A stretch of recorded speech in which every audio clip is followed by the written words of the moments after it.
Okay, everybody, I'm going to start the meeting. Welcome, everybody. It's now 6:00 p.m. and we are at the residency area meeting for West Maui. We're so grateful to be here. Thank you very much, everybody. It is now 6 p.m., April the 10th. I am the chair of this committee, Yukile Sugimura, and we have your council member, Tamara Paulton, who will introduce our fellow council members. Thank you. Just some housekeeping. The women's restroom is out this door, and the men's restroom is out that door. And food is until it's gone. Help yourself. And from my end over here, we have Council Member Shane Sinensi on this end from Hana.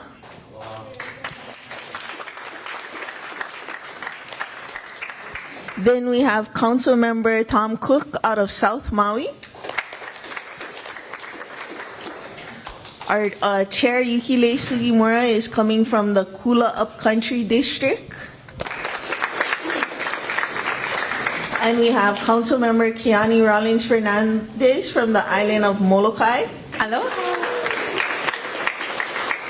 And we have Council Member Gabe Johnson from the island of Lanai. We have our finance director as a resource here. First, you guys are special. And her name is Director Marcy Martin, and I'll let the chair introduce the rest of the staff. Yeah. I think you forgot to introduce the most important person, George Vieira, who made the food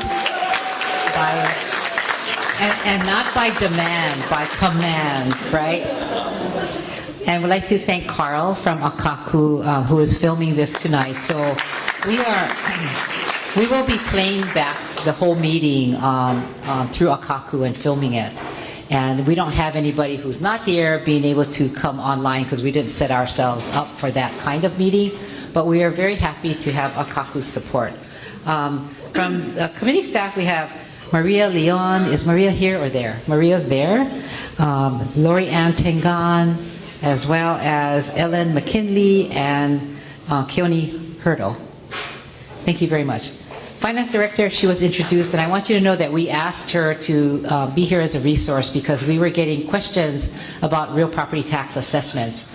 So if anybody had questions regarding your real property tax, it will be due at the appropriate time, but we thought if you had questions, you can have a one-on-one talking to Marcy Martin. Marcy, would you like to say a few words? Where did she go? Oh, there. Thank you, yes, and I want to thank the Budget Committee for inviting the department here today to talk about real property taxes. And it's especially important in Lāhainā right now. So assessment notices were mailed on March 15th.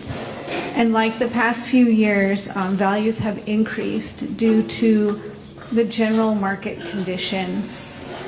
And so in this year's budget, the mayor has proposed a tax rate decrease for the owner-occupied class.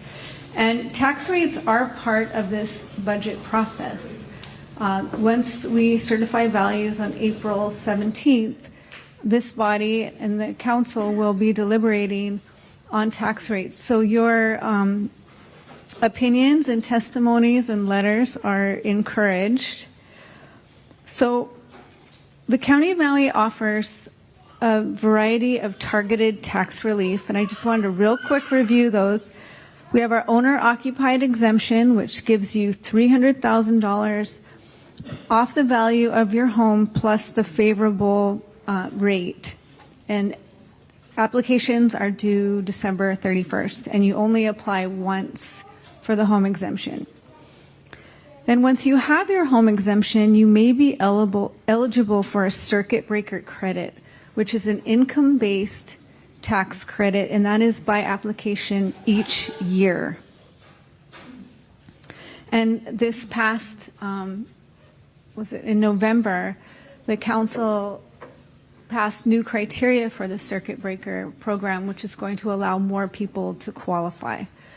So if you're feeling like, I don't think I can pay my taxes, that's a good avenue for you to pursue. And the application period for that is August through December. And then the newest program is the long-term rental exemption.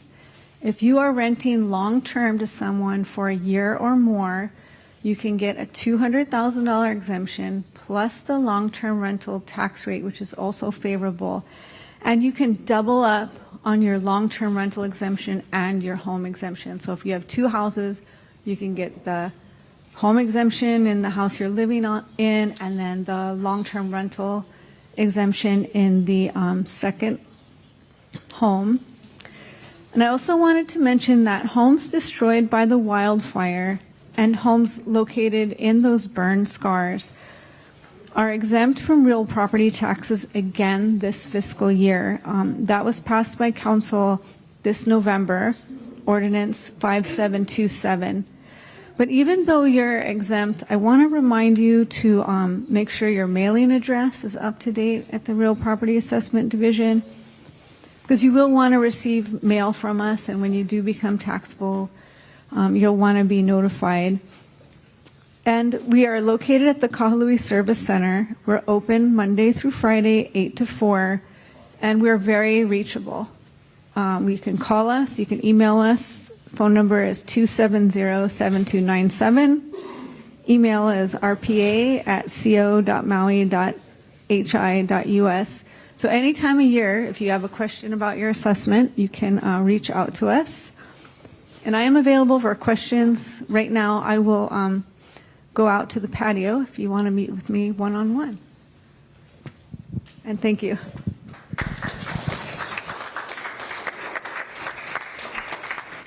So tomorrow I wanted to introduce some other important people. Yeah, I neglected to mention my staff also helped set up all of this. I have Christian Balagso right over there. And Angela Lucero will be serving as our mic technician if you need any adjustment assistance. And we are going to try and take youth and kupuna and those on the bus first, so that, if they have to go to school tomorrow and ride the bus home. Very good. Yeah, we, as you signed in, we asked you to source yourself. So if you're young or if you're a kupuna, that you would be able to testify earlier than everybody else.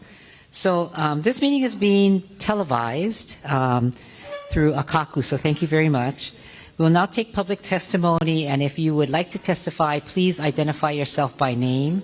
If you do not want to be identified, then I'm sure you would have told us when you signed in, and we will sign you in as to how you signed up. If you can also submit comments on mauicounty.us agendas, and when you do testify, after you state your name and we begin, the clock is 3 minutes, and if to finish, you'll have another 30 seconds to complete your testimony. We will also take written testimony, and we want you to encourage you to submit that, because then we can look at it later. So at this time, please call up the first testifier. Chair, the first testifier is Joanne Johnson Weiner, to be followed by Maria Michelle Ramos. Gee, I thought they'd get the kids first. I guess there's an advantage to being kapuna. Anyway, budget chair and council members, thanks so much for coming in and during the traffic. As president of West Maui Hospital Foundation, I just wanted to update you on our grant request, which is included in the mayor's budget. I've provided each of you with a copy of what was submitted, and it's under Office of Economic Development. Since we've been advised by administration that there are no CDBG DR funds available for our West Maui Hospital, we will continue to seek private financing. Because the hospital has been shown on the recovery plan for Lāhainā as privately funded, it requires us to embark on a capital campaign. We've also been advised that the county requires updated architectural and engineering plans, which will cost around $750,000, and we're going to do our best to secure this through donations or other grants. Since construction costs are at such a high level due to material expenses, we're looking at approved alternatives that may help us to reduce these costs. Modular forms and fire retardant blocks are being used throughout the country, and even here in Hawaii, provided the building codes are updated to accommodate them. This could be a huge help to reducing the overall cost for our project. The $20 million state special purpose revenue bond is still in effect. However, the timing is not ideal for floating bonds, and we have not sought additional help from them at this time. And we'd really appreciate your support for our grant request. We acknowledge that the council has always supported our project because you recognize that Lāhainā must have services that are critical to our safety and our welfare. These needs were not being met before COVID or the fire, and things continue to deteriorate with each passing day. I know you understand that West Maui needs and deserves a hospital.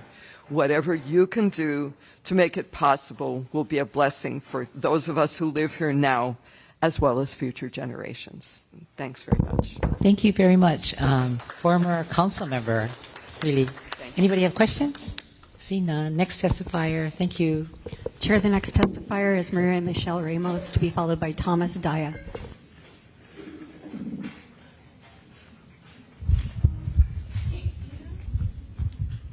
Hello. So I'm here on behalf of the Lāhainā Head Start and how it has benefited my daughter, Aaliyah, and it has helped her to socialize more, communicate, be patient. She has grown a lot from the time she has started to now.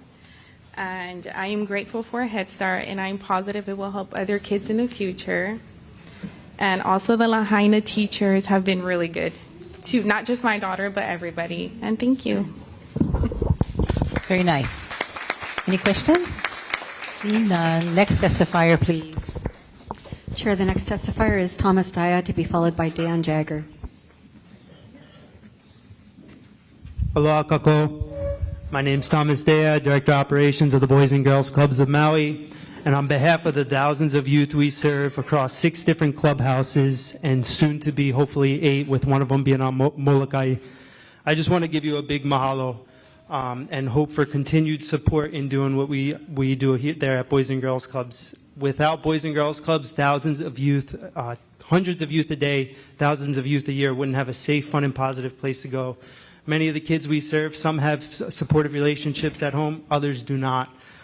Some have a place to do a homework, others do not. But at Boys and Girls Club, everyone has access to academic success programming, a place to do their homework, workforce development, social emotional learning now, where we have a mental wellness specialist going around to 6 clubhouses. As we've known, the mental health needs of our youth have increased. We have work-based learning programs where youth can earn stipends and get ready for the workforce. Sports, fitness, and recreation every day so that kids are staying healthy and fit, something we know that's good for their overall well-being. The arts so they can express themselves, and so much more. And if it wasn't for the county support and all of you here today, we wouldn't be able to do that. We'll be having a few youth and our West Maui area director testify as well, and talk about a place that's near and dear to my heart, the Lāhainā Clubhouse. And we just humbly ask for your continued support, and hopefully a 5% increase in the future, as we know the financial needs have increased over the years, as well as the needs of the youth. And the one beautiful thing about Boys and Girls Clubs, we never stop. We will do whatever it takes, through any storm, through any fire, through anything going on, to ensure that the kids have supportive relationships, staff they can go to, and a place. And if we have to find different locations because our site's inaccessible, we will. Our team's incredible. They stand by the youth, and it's a program that I've seen affect youth 8 to 18, and even just leaving the Lāhainā Clubhouse today, alumni stop by and say hi and share how they're doing in their world. So you guys have an incredible impact on the youth in this community by supporting us, and I just want to thank you all, because I feel blessed in getting to do what I do. And, we're always going to do more and more each year so that the kids can grow and develop to be the best versions of themselves. So mahalo nui loa, and I hope you guys have a great night. Thank you. Any questions? No questions. Next testifier. Chair, the next testifier is Dan Jagger, to be followed by Keely W.B. Well, it's always tough to follow TJ. He's so passionate and knows the organization so well. My name's Dan Yeager. I'm the West Area Director. I'm not the Lahaina Clubhouse Director. We do have a young man in that position. My position was actually funded by a private donor to do capacity building out here on the west side. And I started about a year ago. A number of different programs and partnerships, including an art therapy program, an overnight camping program, ukulele with Jason. The list goes on, but that's not really what I'm here to talk about. What I was going to reference tonight was really the evolution of our operation out here on the west side over these basically last 18 months. Of which, again, I've only been here a year of. But the real story is that the Boys and Girls Club never stopped serving the youth. Whether it was operating out of Napili Park or out of a hotel or out of a great partnership that we had with Lāhainā Intermediate School for quite a while in their band room and then eventually into a couple of the modulars. And then finally, a return to our clubhouse on Shaw Street in January. And that was the opening with the kids. And then we did, of course, a more public grand opening in February. But, you know, the fact that this organization is there for the kids, as TJ said, no storm, no fire, nothing's going to stop this organization. I'm so proud to be a part of it. I can tell you that I've been in the nonprofit world for over 30 years. I won't mention which organization. It's one particular for most of the time. And we'd have to fight to generate revenue, and we did that by charging the families and charging the community. And this organization, the Boys and Girls Clubs of Maui, the fact that they provide this service to these we always talk about serving the kids. I always say, you guys don't forget, we're serving the families, we're serving the workforce, we're serving the whole community.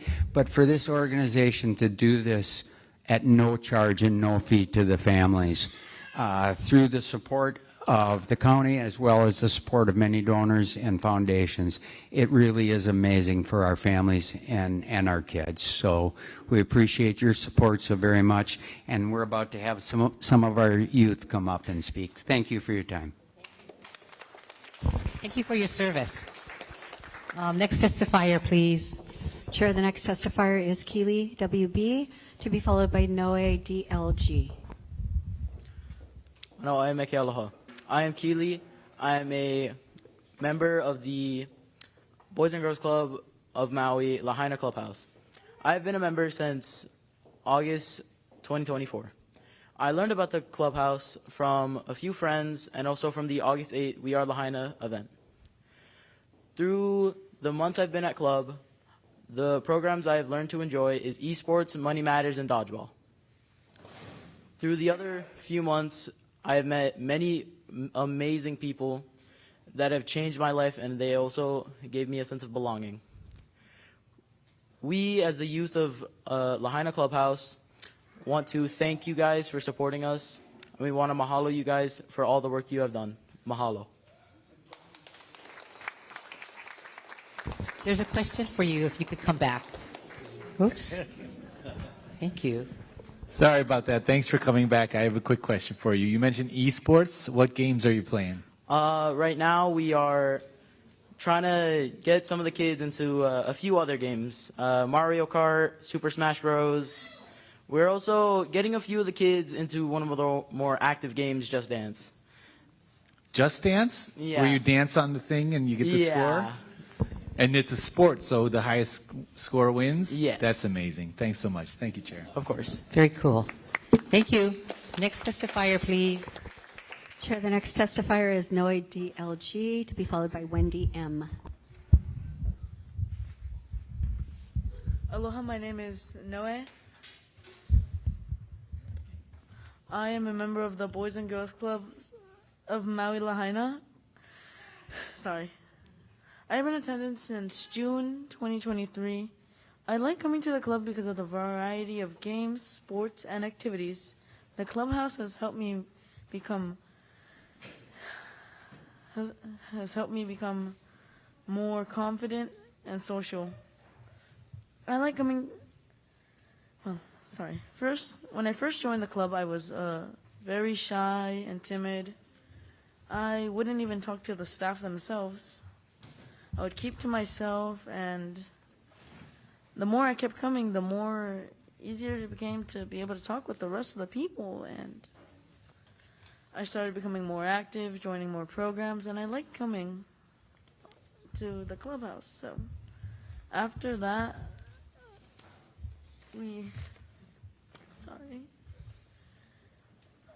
After that, I made a lot of new friends, and, well, events happened, but I started joining into programs, and my 3 favorite programs are esports, D&D, Torch Club, where I sit as treasurer.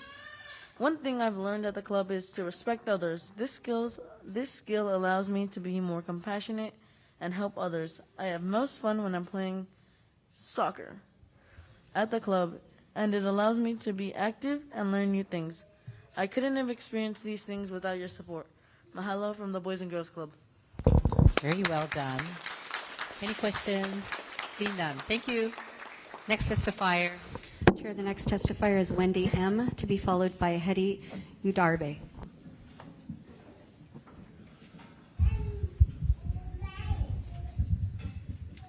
Hi, my name is Wendy Moore. I go to the Lāhainā High School, and I've been attending the Boys and Girls Club Maui Lāhainā Clubhouse for 4.5 years now. I would say my favorite programs to do are Keystone, volleyball, and snack shop. Keystone is a little program that helps us not only to get to know each other, but also to get to know ourselves within our teens who are 14 and up. And I sit as our vice president.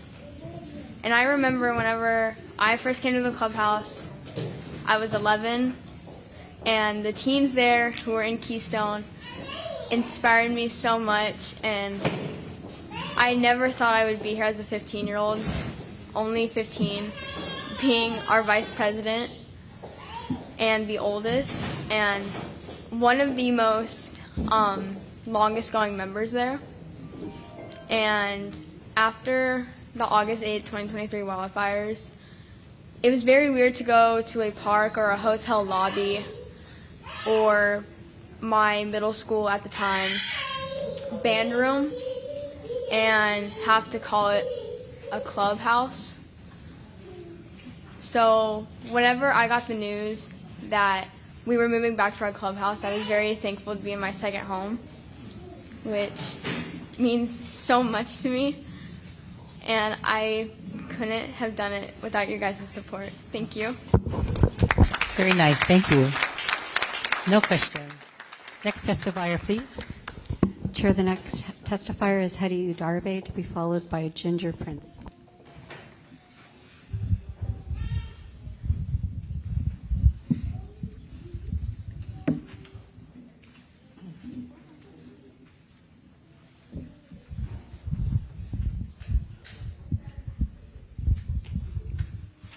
Hello, everyone. Can everybody hear me? Yes. I'm Hedy Udarbe, president of the Lāhainā Honolua Senior Citizens Club.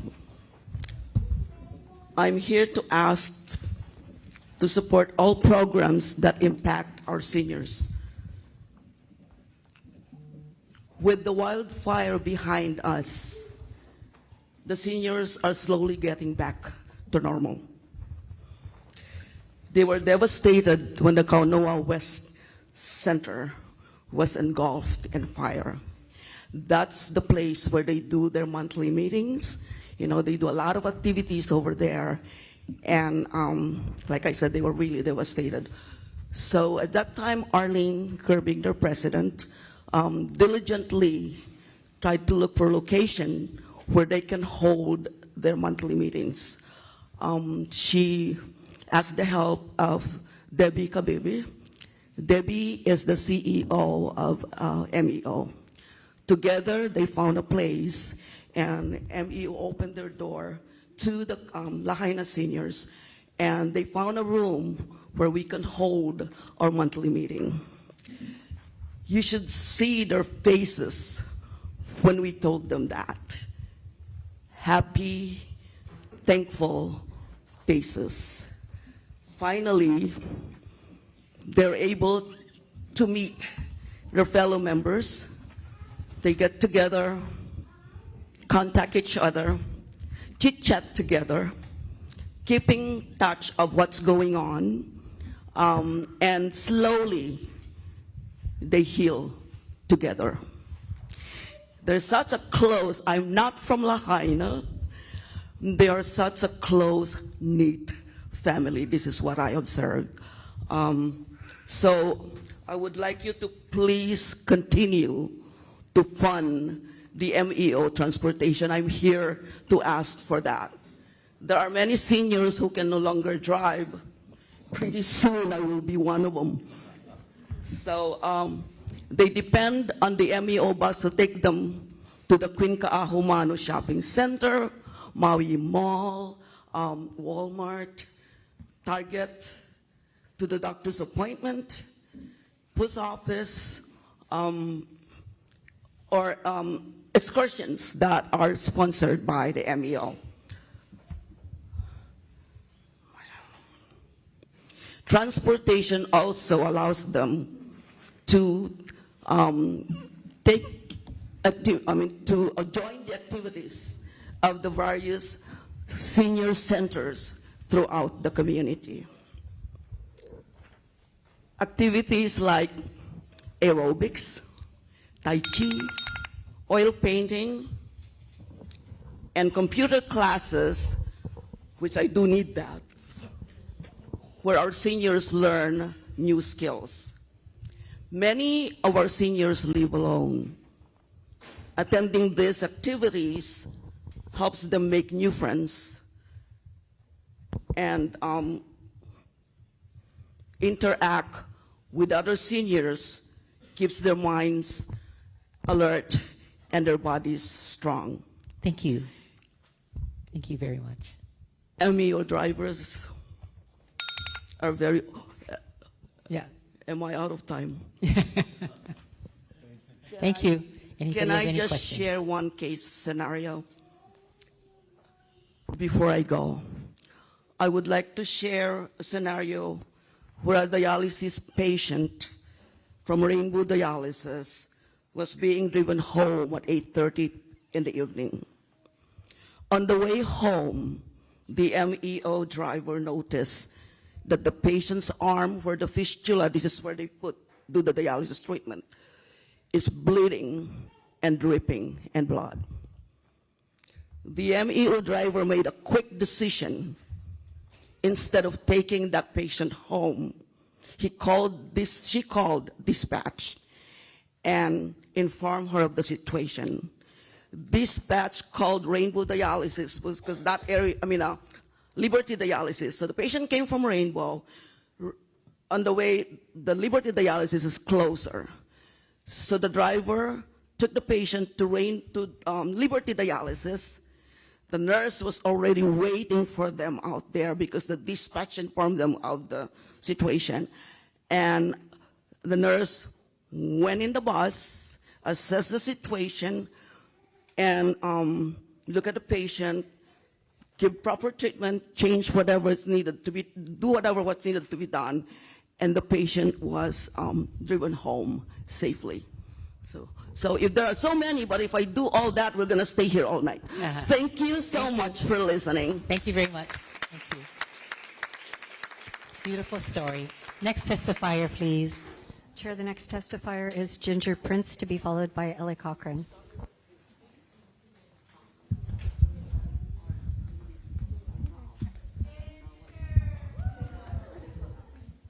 Aloha, my name is Ginger Prince, a longtime local kapuna, and I'm not as well organized as all these young guys that are kids that are doing so well. I kind of just speak from the heart. And I'm here to ask any consideration that can be given to the land trust, because as we all know, Lāhainā was about the people. And we've lost so many people, and the land trust is really helping keep them in their lands and get them back to their lands. And that's the heart of Lāhainā. So any consideration that can be given to the land trust, that's what I'm here to beg for. Thank you. Thank you very much.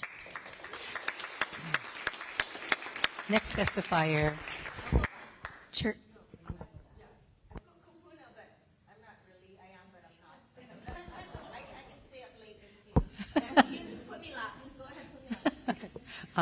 Next testifier. Chair, the next testifier will be Michelle Sandana, to be followed by Rick Nava.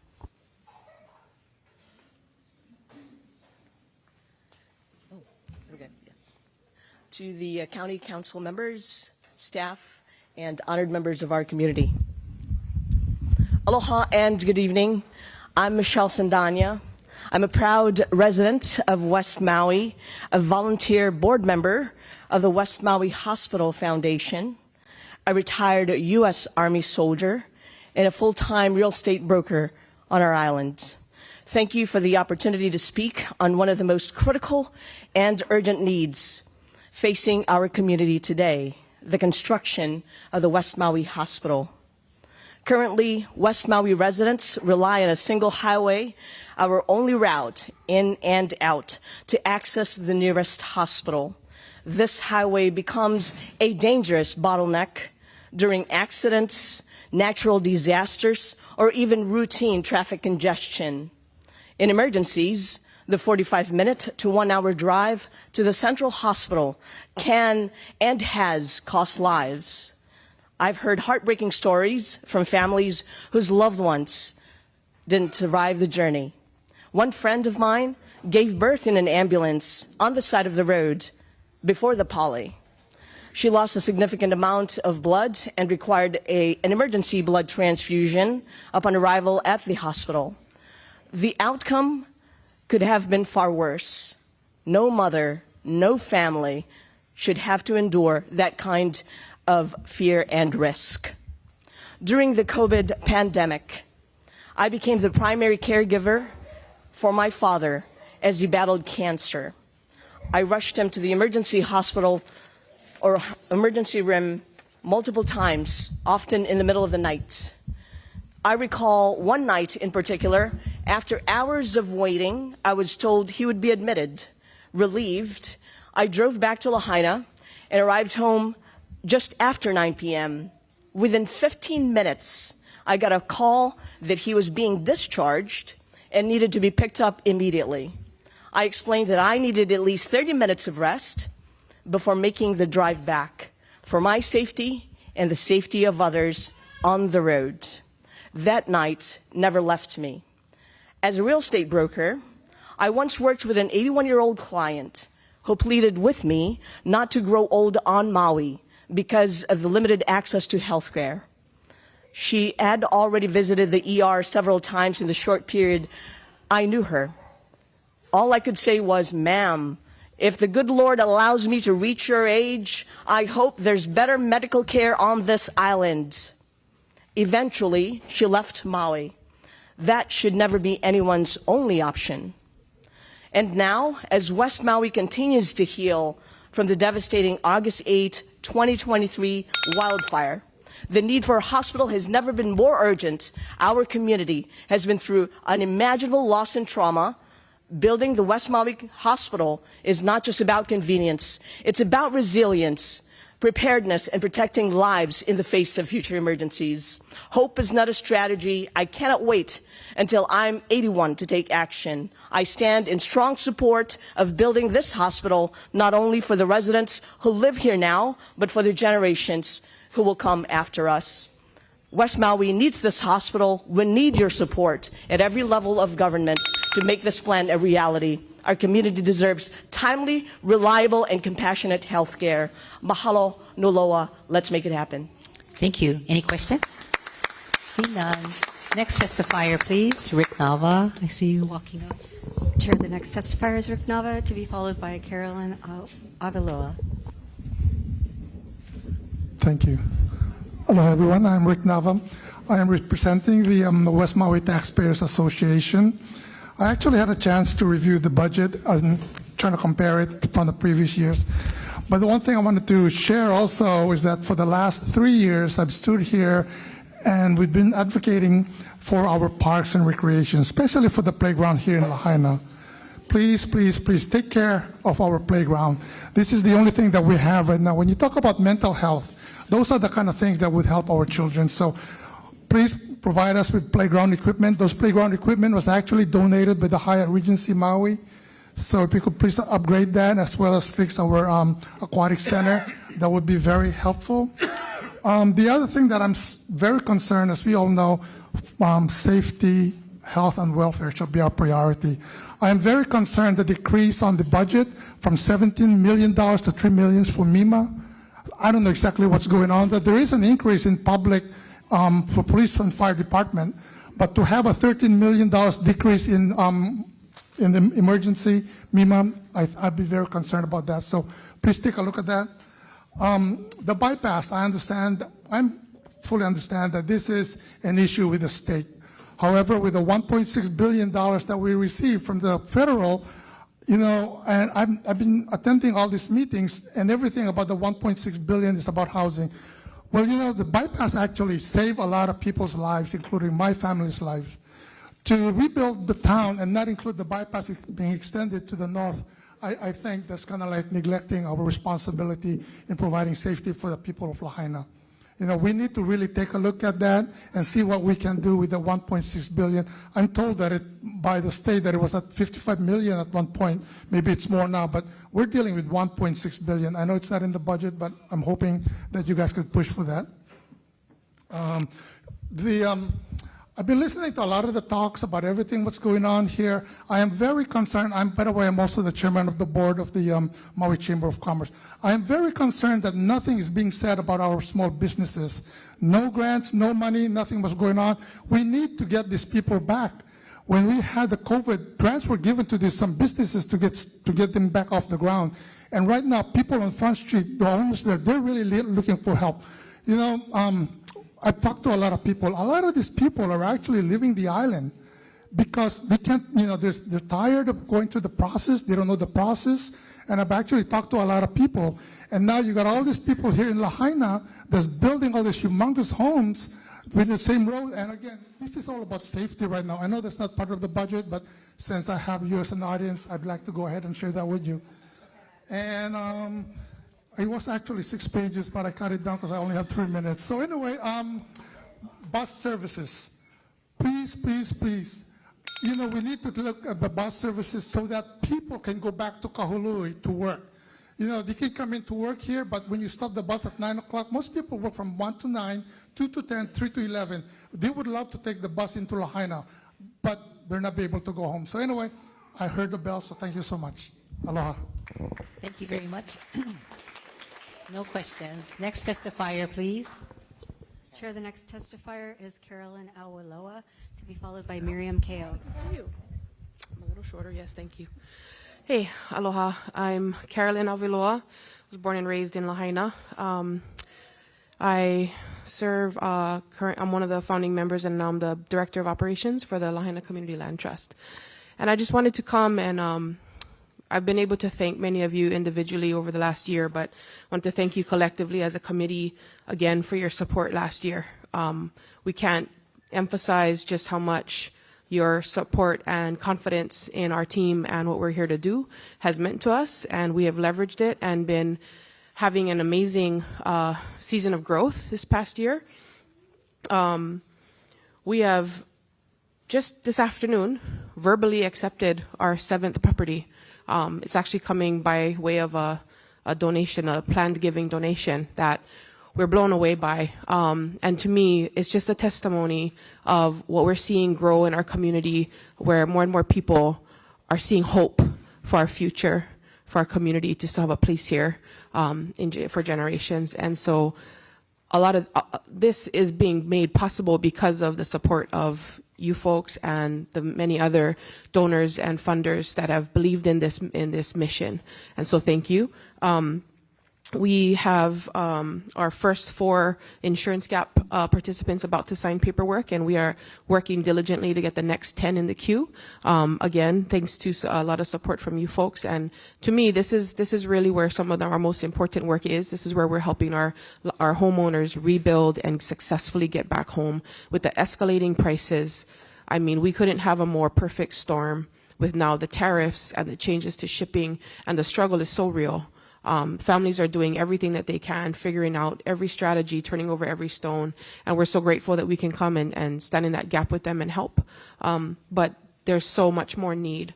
We will quickly have spent out the allocation from last year. We are actively fundraising, but we could really, really use more support to help us continue this important work. We have created amazing partnerships with the LTRG, with Hawaii Community Lending and Hawaii Community Assets, and the myriad of volunteer organizations that are coming here to help also. And so we are doing everything we can to just partner with all the great folks that are helping to get our Lāhainā residents home. But you know, at some point there sometimes just needs to be that financial assistance. And so we're so excited because we can now say that Maui County has land that is permanently protected for the local community in perpetuity.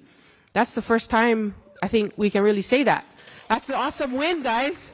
And we are only going to get better and have more. And it's because of the support of our community who believed in this mission and this vision, and then you folks, and then all the other funders and people that have come alongside us this past year. So thank you so much. Please know that the need is still so desperate. We're getting more calls all the time, and I wish. If there's one regret I have this past year, I wish we've been keeping track of every call we received and all the folks we were able to redirect, or even just give them hope and help them to know, like, wait, it's not over yet. There's going to be a way to do this, and just getting them directed to the right places to get the right help, and the sales that we've been able to prevent in that way.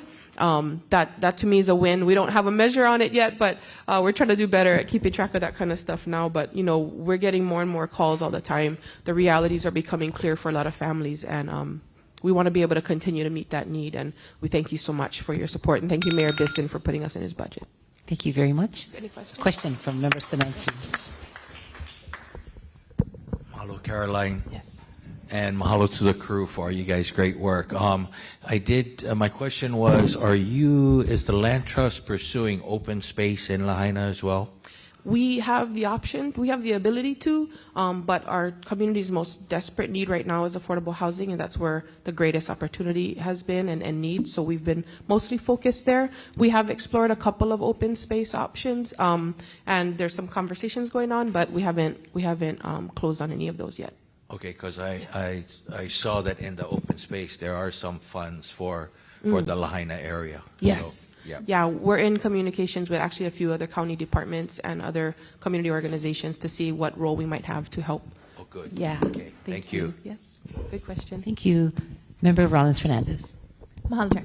Aloha, Ms. Avilo. Mahalo for your testimony. Thank you. To clarify, as you were listing off some of the organizations that you've partnered with, that the Lāhainā Community Land Trust has partnered with, I couldn't help but notice that Hawaii Community Foundation with the Maui Strong Fund that collected money to help Lāhainā was not listed as one of the organizations that you named in your testimony. Did you not receive any funding from Hawaii Community Foundation yet? That's correct, Councilwoman. I'm sorry that I can't report that we've had any support yet. We have not. We have been working diligently to try to express our need and satisfy the needs of the application process. It's been about a year we've been going through the process, and we have yet to receive any support from HCF. Shameful. Mahalo for your response, and I hope everyone here heard that and put pressure on them to have them donate to the Lāhainā Community Land Trust. Thank you. Any other questions? See none. Next testifier. Chair, the next testifier is Miriam Kao, to be followed by Kekai Kao. Aloha mai kako, council members. Thank you for being here. My name is Miriam Kao, and I'm here today to advocate for the continued financial support for West Maui Green Cycle. Our vital mission to divert food waste and compostable materials from our landfill is super important. You know, there's differing opinions on the urgency of climate change, but scientific consensus is clear. Greenhouse gases like methane pose significant threat to our environment, and in 2024 alone, West Maui Green Cycle successfully diverted more than 535,000 pounds of food from the landfill. This reduction in methane emissions is equivalent to taking approximately 165 cars off the roads for an entire year. Beyond the crucial environmental benefits, our work directly addresses a pressing local challenge, our diminishing capacity of our landfills. By diverting significant amounts of food waste, we're extending the lifespan of this critical infrastructure. Furthermore, this diverted waste is not simply discarded, it's transformed into a valuable resource. And our commitment extends to the next generation through our expanding school programs, in addition to our established lunch food waste collection program. We're now collaborating with the garden teacher at Princess Lāhainā, providing hands-on composting education to our keiki. We teach them essential skill of source separation and also demonstrate the transformative process of turning food scraps into fertile compost. The students actively participate now in building and maintaining compost piles at the school, and they will eventually witness firsthand the efforts in their school gardens. Over the past year, West Maui Green Cycle has experienced significant growth, necessitating a move to a larger facility that allowed us to expand our capacity and impact. We have also forged valuable partnerships with organizations like the Maui Huliao Foundation, whose mission aligns with ours in diverting waste and promoting sustainability. On a personal note, as a fire survivor who has experienced a profound loss of my home and community in Lāhainā, the work we do at West Maui Green Cycle has been deeply healing. Witnessing the transformation of discarded food waste into life-giving compost has been incredibly eye-opening for me, and it reinforces the importance of our work in nurturing our kaiāulu. The positive impacts of our efforts directly benefit the people of Maui, and particularly the ongoing recovery efforts of Maui Komohana. The continued financial support of West Maui Green Cycle is not merely a request, it's an imperative investment in the environment and economic well-being of Maui County, especially as we rebuild. My employer has actually already sent a detailed email outlining our specific funding requests and supporting statistics, and we are deeply, deeply grateful for the support you have provided to West Maui Green Cycle thus far. We're confident that with your continued partnership, we can further expand our impact, strengthen our community, and contribute to a more sustainable future for Maui. Mahalo. Thank you. Any questions? Member Paulson. Thank you. Did you put in an application to the mayor's budget and get funded? No, we did not. For FY26, what is the ask? 350,000. 350,000. Okay, thank you. Next testifier, please. Chair, the next testifier is Kekai Keo, to be followed by Patty Copperfield.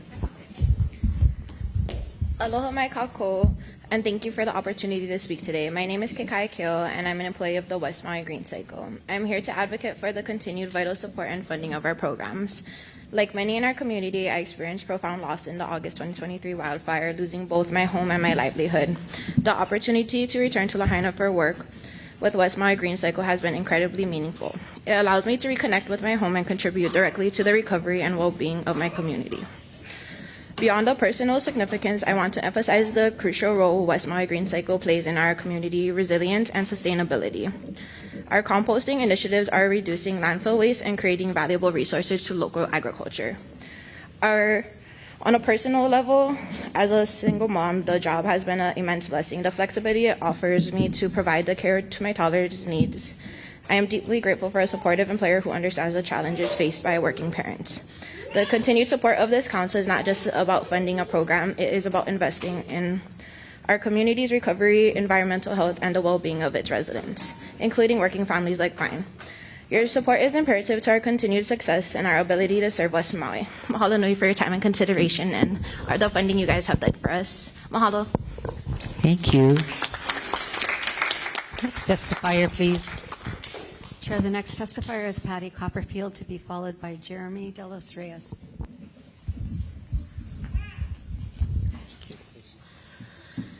Aloha, Chair. No, you good. Aloha, Chair and council members. Mahalo for your time. I'm trying to keep mine short and sweet with stats. Okay. Over the last 3 years, intro. Patty Copperfield. I'm the transportation director for MEO. Start with that. Over the last 3 years, MEO has transported over 550,000 rides across Maui County, including Maui, Molokai, and Lanai. These trips enable residents to access rides from dialysis and work to school and shopping, often when no other transportation options are available. In the current fiscal year, MEO has delivered 137,056 human services trips, with 32,000 specific to youth transportation, helping our Keiki access partner agency programs like Boys and Girls Club, safely fostering growth, education, and stability for working families. 14,000 trips have been directly related to dialysis, providing non-emergency medical transport for patients requiring dialysis treatment multiple times a week. For adult daycare and halemakua, we've transported about 76,000 trips so far this year, ensuring our kupuna can access structured care and companionship in safe, supportive environments with partner agencies.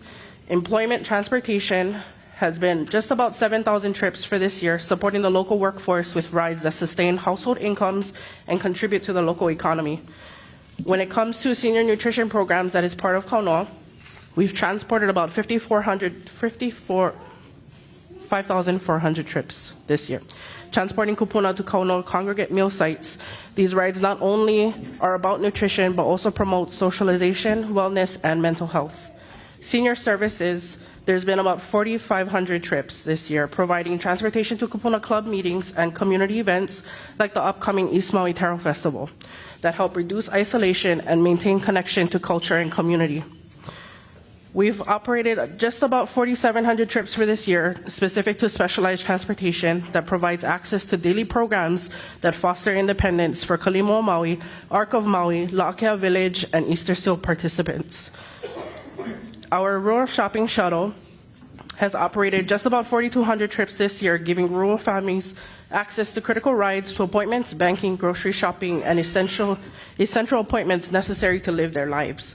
I respectfully ask for your continued support in these programs because the work we do is tangible and the impact is real, measurable, and deeply felt across Maui County. Mahalo for your time.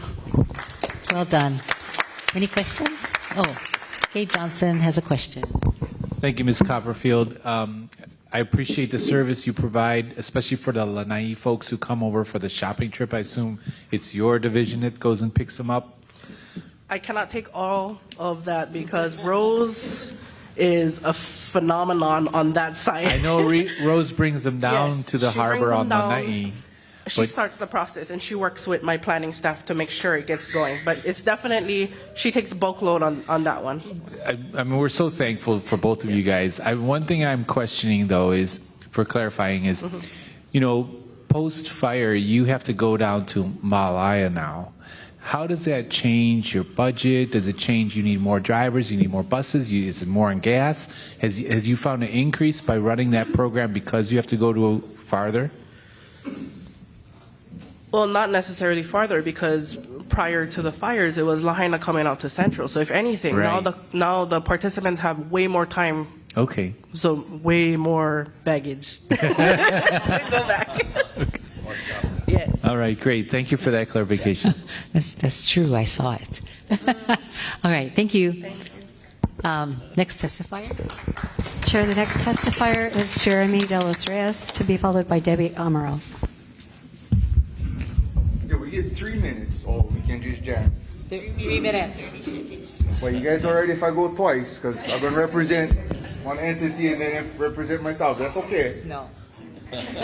For We real. know you're one person. All right. So, aloha, gang. Thank you for coming tonight. So, I'm going to represent Kaia'ulu Initiatives. Kaia'ulu Initiatives was what I started right after the fire. It was initially to The idea is to remove all the dry brush and the invasive species. It was in hopes of bringing the cloud line down in Lāhainā, is to recharge our aquifer, and in doing so we found out that the mental health aspect was even greater. To this date, I think we had postponed or hopefully stopped 6 suicides already. 3 of them was literally hunting me down and coming to see me, and I just took them up there and we hung out for about 8 hours, and one of the gentlemen told me he had a gun in his head and he said, let me go find this guy. So, you know, the mental health aspect of that is amazing. What we're requesting is funding and support through the West Maui Economic Development Fund.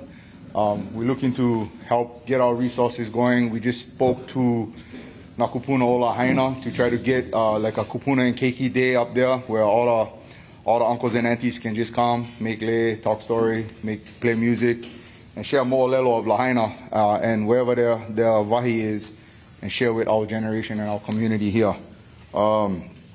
If you guys attended the Seaworm meeting a couple days ago at Lāhainā High School, the information is not very positive with our aquifer and our salinity levels. So it's even more so to show support for West Maui to regenerate our aquifer and to recharge our aquifer. You guys can see Honoko'ai Valley is one of the only valleys in West Maui that does not have an in-stream flow standard. So therefore, Kanapali Hillside, coffee farms, and all the hotels below it is still drawing water with a water use permit, which can be revoked at any time, but Seaworm doesn't seem to want to. We are in a water crisis throughout the island, not just West Maui. And so if with your guys' support, we can really push forward to helping that and find a solution for water. I'm going to speak personally now is what I really would like to see happen with the budgeting process is we all saw the report of the proposed pay raises of all lawmakers and all employees of government. I think, correct me if I'm wrong, I saw the managing director's pay is $380,000, somewhere around there is going to be. Whew, that's a lot of money, gang. So right now, the problem that we're having with the rebuilding in Lāhainā is that everybody is building illegal. We're not worried about infrastructure from the county, meaning parking, EMS vehicles, access, and we're just creating the same hazard as before, whereas you guys saw at Mill Camp. I suggest, why don't we take some of that pay raise money and fund better employees for the county? You guys have 3 building inspectors right now, I believe so. 3. I would love to be on building inspector. I cannot be on building inspector for $60,000 a year. It's just not going to cut it, right? I can go out and make $170,000 a year being a construction worker. So if you guys going to pull the card, I can better serve you guys by being better paid. And what the hell are we doing with everybody else? Why we cannot pay our employees, our county workers better so we can attract more qualified workers, so we can attract competent building inspectors, competent employees for the county to service everybody here that you see. Other than that, mahalo for your time. Any questions, gang? You always have the best personality. Thank you. Oh, Member Cook. Hey, you guys heard that, huh? Best personality. Like, you guys write that down. Akaku is recorded. Anyway, sorry, go ahead. Hey, thanks for your testimony. Thanks for all your service. I know that you really engage, help the youth, help everybody. I just want to say, like, one of the challenges we have is paying people more. The council wants to give people more. We do the budget and stuff, but we get hurdles and stuff with the public employee unions like that. So it isn't that we don't want to, and the community, by continuing to speak up and continuing to advocate to pay the people who work for the county more, the rank and file, the people who actually in the street, actually driving around doing the work, you'll help us help them. Thank you. Oh, yeah. Sorry, go ahead. Oh, you want to? Member Rollins Fernandez? Yeah, so. Did you want to respond to his? Yeah, it wasn't a question, it was a comment. But yeah, but Mr. Councilmember Cook, you're absolutely right, but, even though the council wants to do this, so I pose these questions to all our lawmakers, right? All our representatives. How do you guys fix the problem? What legislation do you guys have to pass? What bills do we have to pass to make that more accessible? I mean, I don't like really hear about the union. I don't like really hear about this and that. I just like hear, how can we make it happen, right? So like teachers, there's such a teacher shortage that they said, you know, we're just going to give you a 2-year course and then you can become a certified teacher, which I think is kind of crazy, but they did something to fill the gap. What can we do to fill the gap besides saying like, oh, it's because of this, it's because of that. Let's just fill the gap. Let's pay our community members. I mean, shoot, any one of these guys for a $100,000 paycheck, I guarantee you they would sign up, right? I would. So anyway, thank you. Thank you. Member Rollins Fernandez. Perfect segue into my question. Mahalo for your testimony, Mr. Delas Reyes. Okay, so to clarify, you said that as a construction worker, you get paid $170,000. Do you make more than your boss? No, my boss still makes more than me. Okay. So, if you saw the salaries proposed by the Salary Commission, you would see that the deputy, many of the deputies were about $170,000. So your question was, how do you fix that? So if your boss makes more than you, then shouldn't the bosses of the county make more than those that work under the deputies and the directors? So in my head, that's comparing apples to oranges, right? So I understand you got to pay higher to attract the work, the quality worker. I understand that. My point is, we're not doing that for the actual workers. Right, and what I'm saying is, if the boss is capped at a low rate, then those below them should be capped. Well, how can they make more than what their bosses make? Right. Yeah, no, I agree with that. So you asked, how do we fix it? And this is one of the ways to fix it. You increase the pay for the ones at the top so that everyone below, rising tide lift all boats. And then it doesn't just stop there. So like Member Cook said, they're in unions, HGA, UPW, but it's mostly HGA. Right. So the membership of HGA needs to put pressure on their leadership when they do collective bargaining, that they need to advocate for appropriate raises, especially for bargaining unit 3 and bargaining unit 13, which are mostly women, because of the sexism and patriarchy in this system. Anyway, that was my clarifying question about if your boss makes more than you at $170,000, and then answering your question that you had posed to us. Mahalo for your testimony. Roger. I just like follow up with that is, I would love to see that, right? So if you increase the boss's pay, then it should follow up, right? Everybody should Absolutely. follow up. 100%. Absolutely. Should, right? And what Member Cook did not clarify is that this council not only wants to and has tried to, that we are, by approving salary supplements such as retention and sign-on bonuses to kind of get around the unions for not appropriately advocating for their membership. Awesome. That is awesome. From the public perception, just from public optics, the pay goes up, the employees no follow. That's just the public optics all we see. I don't see the background stuff, right? But public optics, you can say we're going to pay the administration higher, we're going to pay the bosses higher, should follow. 100% I agree.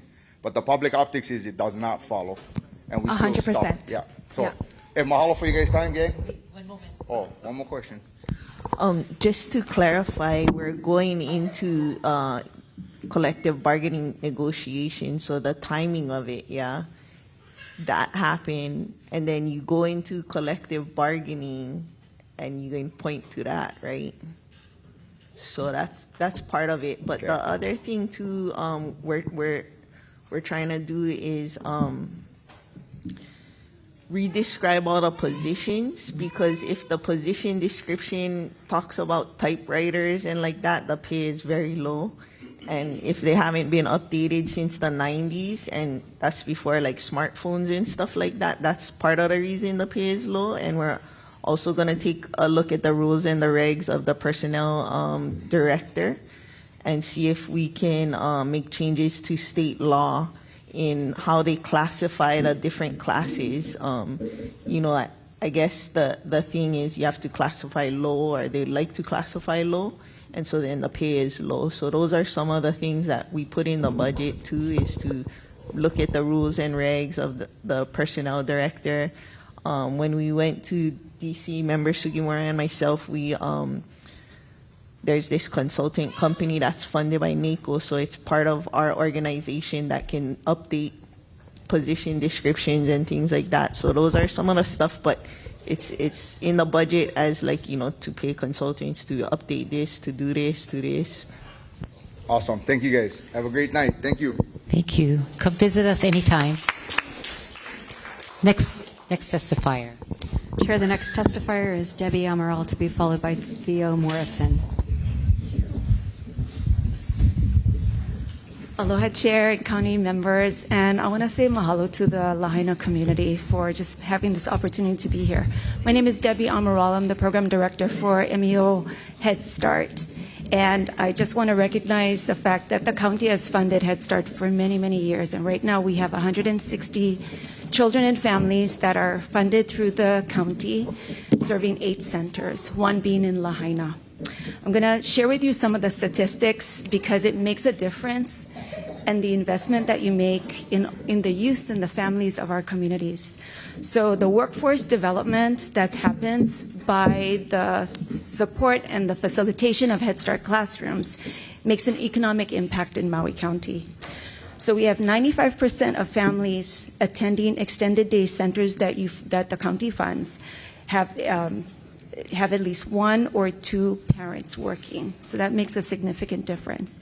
41% of families receiving assistance are 2-parent households, and 59% are single-parent households. 36% of the Head Start employees that we currently have are either current or past Head Start parents, and out of this number, 4 have a degree or a credential in early childhood services, in early childhood, and 1 is currently enrolled in college to get her degree.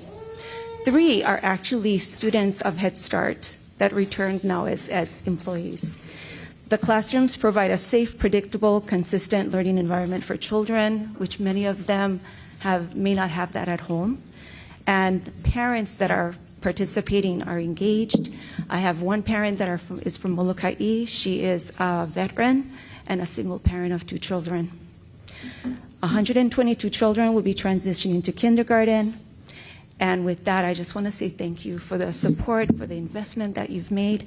I know that you also have invested in the Imagination Library, which our families are participating in. And if families don't know about it, it gives free books to children from birth to 5. So if you haven't signed up, please do. And I also want to thank you for Kaina Bonacorsi being our early childhood resource coordinator. She's a gem to work with, along with Laurie and Jessica. I sincerely appreciate the support. And thank you again for the investment because it's long lasting. Mahalo for your support. Thank you, Debbie. Thank you. Good job. Thank you. Any questions? Next testifier. Chair, the next testifier is Theo Morrison, to be followed by Peter Fard. Aloha, my name is Theo Morrison. I'm the Executive Director of Lāhainā Restoration Foundation. Thank you very much for coming to see us in West Maui today. I'm here to ask your support for 2 items that are in the budget. The first one is the Historic Groundskeeping Grant. And we've actually had this grant for 20 years, but I just felt the need to remind you how important it is and make sure it stays in there.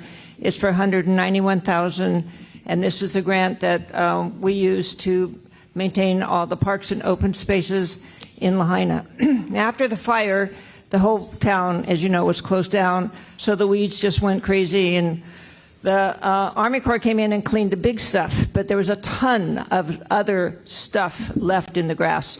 And we had to hand rake it out before we could even bring in the mowers. So we're out there every day. You can ask Zeke, because he knows, he drives by often. He sees our guys out there. So it's a real important grant, and I hope you can keep that in the budget. The other new grant that we just received, we just heard about, I should say, because it has to go through the process, is $1.8 million from the Office of Recovery.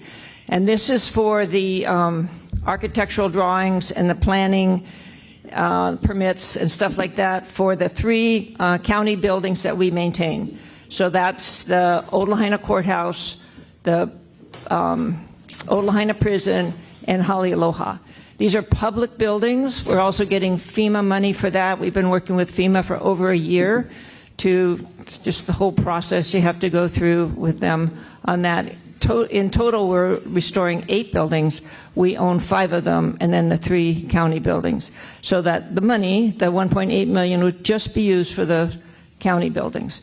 So it really helped us a lot to get that going. Right now, we are in a master planning process. We raised $300,000 to hire a planning firm, and that process will finish in July, which is kind of good timing, and then the other grant would kick in for those 3 county buildings. Do you have any questions? Any questions? Thank you. Any questions? Thank you for your good work, Theo. You're welcome. Next testifier. Chair, the next testifier is Peter Fard, to be followed by Katie Austin. Can I ask how many more testifiers? I'm wondering if we should take a break. Aloha. 9 How are more. you? Okay, we're good then. My name is Peter Fard. One, I apologize about bringing my dogs. I'm one of the post-fire indirectly affected residents on Maui. I've been homeless for since last January. I've been couch surfing. No one's been able to assist me. Anytime I call anybody who's supposed to help with indirect fire, people, they're either out of funds, don't want to help me, I get redirected to go someplace else, and it's just been a non-stop hassle. We have 2 weeks left at Camp Olowalu, and we don't know what to do after that. I'm a small business owner, I'm a U.S. Air Force veteran, and you guys have to really do something. This is getting ridiculous. There's a lot of people out there who think that you guys can't help us. We can't get help, we can't get housing, and me and my dogs are living in our business vehicle right now. 2 weeks after Camp Olowalu, we can't camp out on the street. We can't park on the side of the street. We can't go to a homeless shelter because they're full. What are we supposed to do in 2 weeks? If you guys can, please look into that and help us out. Ellie, I'll be calling you tomorrow to discuss it more. I have contacted Jill Takuta's office, and they have actually witnessed all the unfair things. As far as HCF, I've gone down the entire list. They need to donate. They're taking their money, they're paying themselves off, they're delaying every year so they can continue and have money, and that money is supposed to be for people like us. It's getting ridiculous, you guys. Please help. Thank you so much.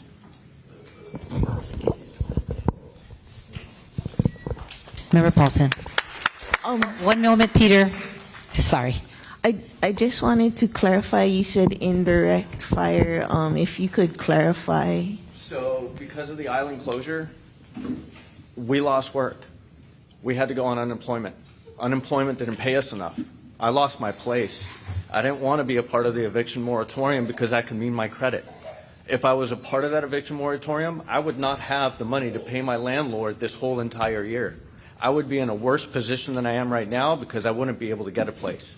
I did the responsible thing of leaving and finding him a fire survivor to move in. But that put me to the streets. And to clarify, of the things, like more rental assistance with like... More rental assistance. HIHP has been delayed. They are not contacting me back. It's taken me a month to get into contact with them, do all their work, send their information in, and I still haven't been able to get a contact back. I keep emailing, and the only person right now in this entire world out of the government and the state is Ms. Sami Fua over at Jill Takuta's office right now. And then somebody also, some people this morning spoke about the narrowness of rental assistance. Have you looked into what So the here's how rental qualifications assistance are? works. You fill out your application, you wait 90 days. 90 days, you're supposed to be homeless. And then if they select you, let's say randomly they have money and they select you, you have 7 days to find a place. It is literally the most impossible thing on Maui. And if you don't find a place within that 7 days, you can reapply and put yourself back into the back of the list. And other than that, obstacles, you would qualify for the rental assistance? I would, if they would just give it to me. Okay. I've applied with MEO. I've talked to Aloha United Way. Catholic Charities is out of money. I've been through every single route. The only assistance I can possibly get at this point is HIHP, and they've been ignoring me for a month. Thank you. Thank you. Yes. Before you ask, can I have your contact information if you could leave it with that desk? Absolutely. Yes, Thank you. So you say you're currently camping? We're Camp Oluwalu for 14 days. That's the maximum they have. And I don't know what we're going to do after that. And who manages that? I don't know the owner. Is it private? Is it full? That campground is honestly empty because there's no other place that we can go. So a lot of people can go there for 14 days, but that's it. Can you leave and go back? You can come back next month. Oh. So you're basically homeless on the side of the street for 16 to 17 days. So a safe place to stay would be what you need if you can't find a house. Correct. Otherwise, I have to risk MPD kicking me out every night. Yeah.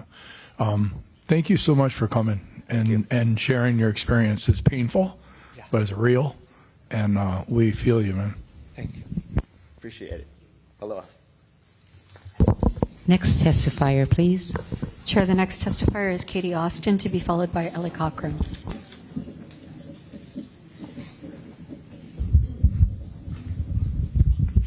Aloha, council members. Thank you for being in Lāhainā tonight.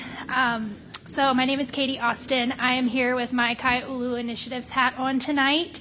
And we are requesting any sort of assistance we could from the West Maui Economic Development, Cultural, and Environmental Fund. I wanted to throw a number out there, but honestly, we don't know. And this is the first year that we've been doing Kai'ulu initiatives. And for those of you that don't know what we're doing, right after the fire in November, it all started with a Facebook post from Uncle Jeremy, like, who wants to head up the mountain and put some natives in the ground? And it has ballooned into this unimaginable, amazing space. We're currently located on 2.2 acres up Malka, right from here. We are looking to expand. We have cleared all of that dry, invasive halekoa, like all the brush that's around those 2.2 acres. We would like to keep going, and we're putting all natives in the ground. Like he said, we're trying to bring the cloud line down. And we need fencing because there's some pesky cows up there that we don't like. And we just need a lot of things to maintain this. And one thing I'm super proud of is, like, we had no clue what we were doing. We're not farmers.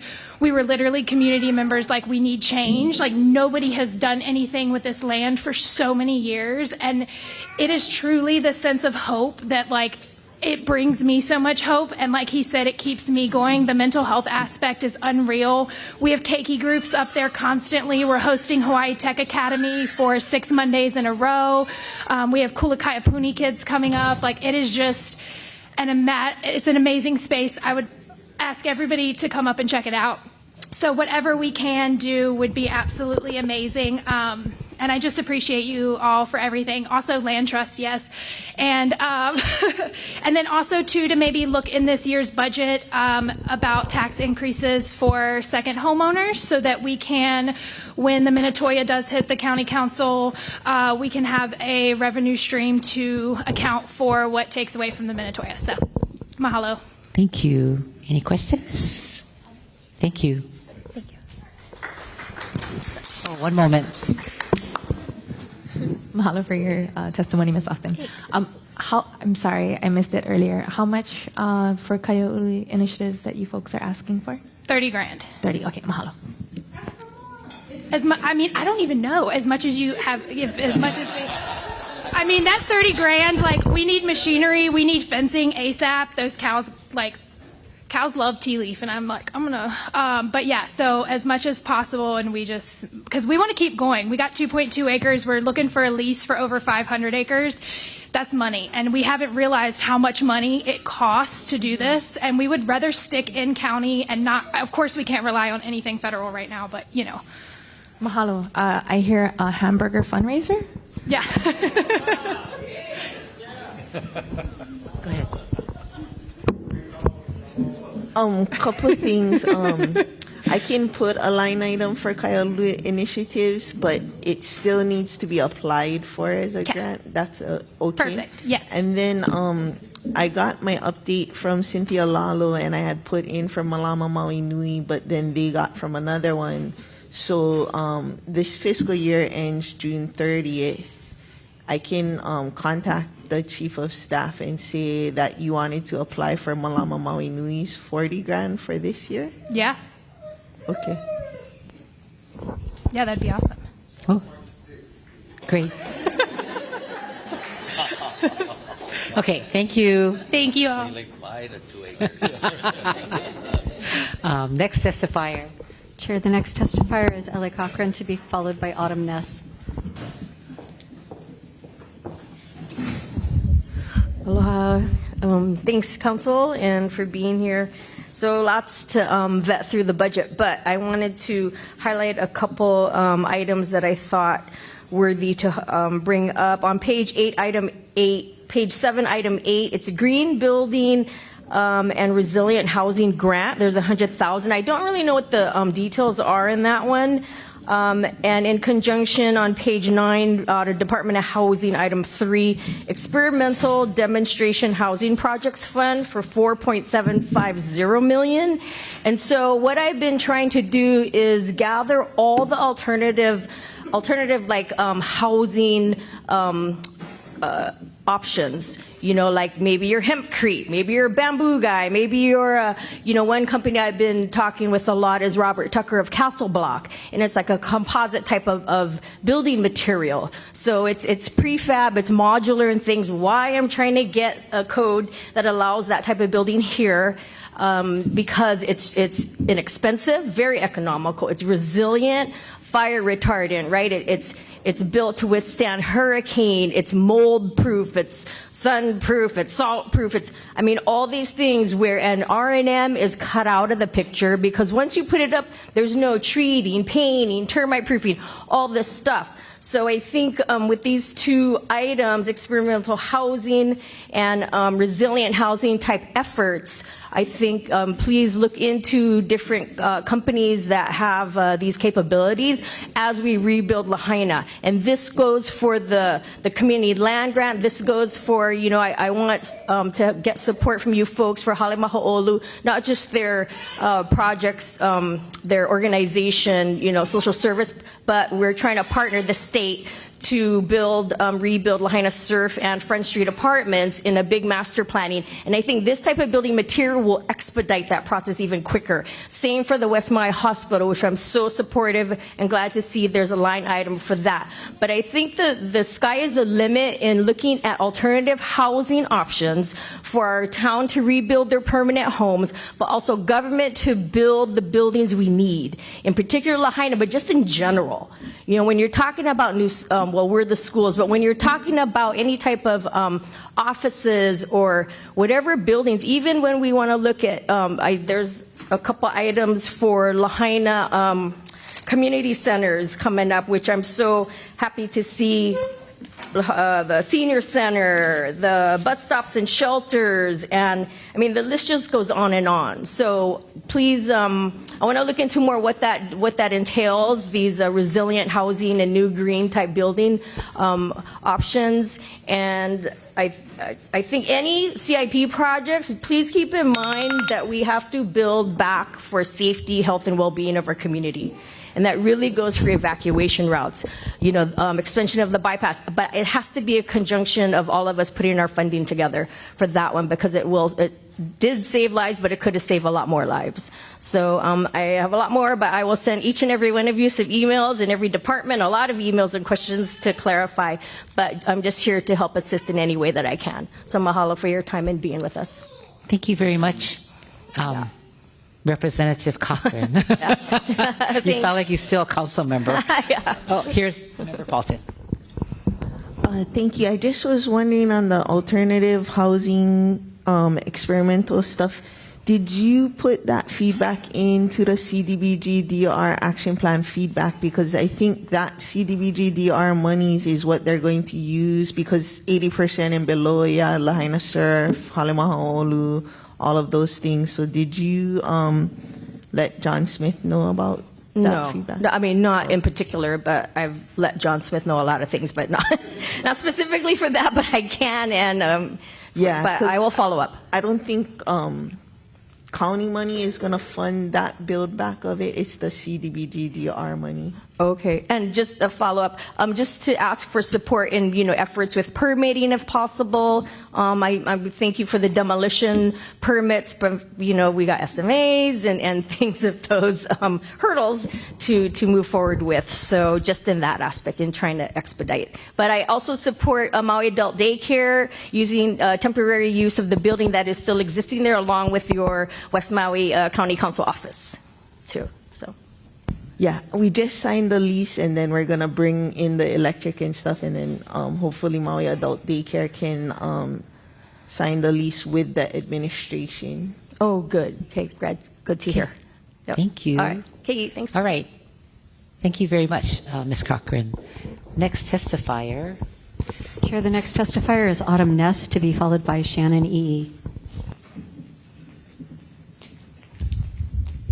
Hi, everybody. Twice in one day. I'm here to talk about something different, not the land trust. Speaking on my own behalf, I'm actually here to talk about RPT. Even though we aren't technically there yet, I imagine that as some of you are listening to community members going over departmental budget line items, the mental math about how are we going to pay for all this is already happening.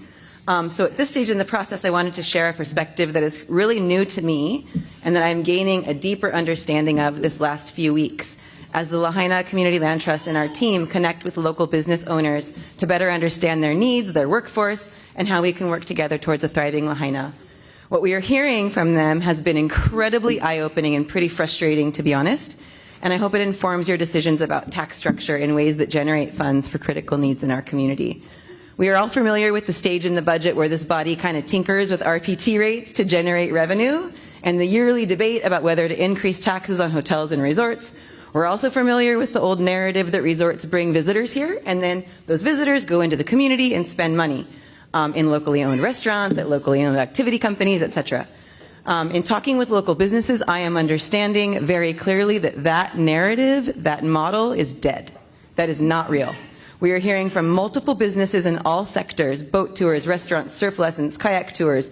In the last couple of years, the resorts have been all systems go on initiatives to keep guests on property, spending more money on property that goes to the offshore corporate owners of these resorts and not into the pockets of our community.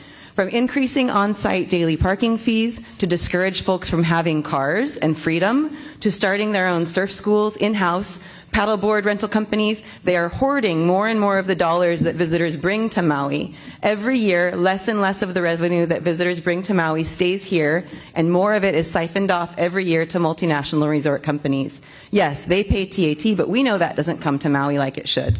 If we recognize that the old model of let the resort bring visitors here so they can spend money on our community is dead, then we also have to understand that the only real way Maui County can guarantee that visitor spending actually benefits our people is through real property taxes. So please, as you listen to community members from across this county, as you listen to our hardworking staff in every single county department share with you so much unmet need, and you think about how we're going to pay for it all, please consider doing the one thing you can to make sure that the resorts route funds generated through the visitor industry back to our community where it belongs, instead of shareholders off island and raise their RPT taxes, their RPT rates. I learned just yesterday that an average per night hotel room was in the $400 range just 2 years ago, and this year it's in the 800s, and people are paying that. Increasing RPT rates on resorts that may translate to something like $2 a night per room is something that visitor won't even notice, but will make a huge impact on the lives of these people in our community that we know and love and we look at every day. So please consider doing that. Thank you. Thank you, Autumn. Any questions? Member Rollins-Fernandez. Mahalo, Chair. Aloha, Ms. Ness. Mahalo for your testimony. So to clarify, you're saying that the activities that local people used to have or still have are competing with hotel-owned activity programs that tourists pay to the hotels to scuba dive or learn to surf or whatever. Yeah, what we're learning, this is really new to me too. So I wanted to share it with you guys early on. What we're learning is before the concierge at a resort would like refer you out to XYZ Aloha Surf School or whatever, right? And then and then they might take a cut or whatever, like a referral fee, but that's it. Now they're making their own in-house rental agencies. So they just keep it all, you know? Yeah. And that's a huge diversion from how it used to operate, you know? Mahalo for that clarification, Ms. Ness. Okay, thank you. Next testifier. Chair, the next testifier is Shannon E.E. to be followed by Mikey Burke. Hello, Mai Kako. Mahalo for coming to Lāhainā. I want to start off by saying that we did not receive Hawaii Community Foundation Maui Strong Fund either. Ovau no o Shannon I'i Kupa of Lāhainā. Mahalo for the opportunity to speak on behalf of Kaia'ulu initiatives as well, and the work being done to heal, protect, and restore our home. This evening I stand here to request support from the West Maui Economic Development, Cultural, and Environmental Fund, specifically $60,000 or any amount available to continue the critical work we are doing on the ground through Kaia'ulu initiatives. For too long, Aina and Lāhainā has been neglected, overgrown, dry, and vulnerable. As we saw on August 8th, the price of that neglect is devastating. We are actively clearing fire-prone lands, working by hand with our community day after day, but we need more resources to continue this work efficiently and safely. The work that many in the community are actively doing is tiring, volunteered, but extremely rewarding. At the same time, we are planting drought-tolerant natives to begin reforesting while inviting back the cloudline that once cooled and protected our place and space. These plants are not just tools for mitigation, they are teachers, reminders of our identity, and anchors for future generations. Everything we do is rooted in culture, from the plants we select to the way we malama them. We teach mo'olelo and include our cultural practices and protocol. We're not just planting trees, we're replanting pilina, restoring relationships between Kanaka and Aina, which is so super duper important. I believe it's just like returning us home to who we are. Kaia'ulu is doing hands-on hard work that government cannot do alone. We are from this land, we know its stories, we carry its memories, but to keep going, we need your support. This work has been extremely healing, rewarding, but most especially hope seen and changed in the little mango that we've gotten, the little Milo seeds that are starting to come up, the blooms, those are all like the visions of change. I can see like the cloud lines starting to move, just all of these, but obviously like the human resources like really hard to find, and we've really been thriving off of the volunteers that we have, and we just want to continue to do the work. I know that this is gonna take a long time, but we've already seen just within 1 year how much of a difference that it has made. So yeah. Oh, and sorry, I also want to kako'o the West Maui Hospital, the parks, MEO, West Maui Green Cycle, and Lāhainā Community Land Trust. Thank you. Councilmember Rollins-Fernandez. Mahalo, Chair. Aloha, Ms. I'i. Mahalo for your testimony. So to clarify, Kaia'ulu initiatives applied for funding with Hawaii Community Foundation and that did not receive any funding. Yeah. Unfortunately, how much did not. you apply for? I'm not the funding person, unfortunately. 100,000? 60,000. 60,000 and zero. Zero, unfortunately. Zero received. Okay, mahalo for that clarification. And then, so we took up the Department of Human Concerns today, and what it sounds like you folks are doing is mental health support. And there's $500,000 in the department for mental health support. So you can also look into that pot of money. Okay. Mahalo nui. Oh, and the member Paulton has a question for you. Sorry, I'm not the chair, but they're talking.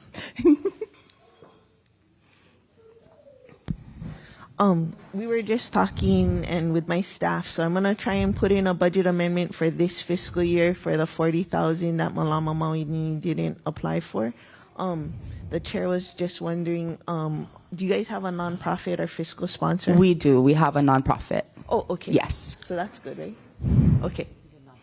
Thank you. So, we'll follow up on how to apply for the reprogrammed budget amendment fund. Mahalo nui. Wow, that's nice. Next testifier. Chair, the next testifier is Mikey Burke, to be followed by Gretchen Lasano.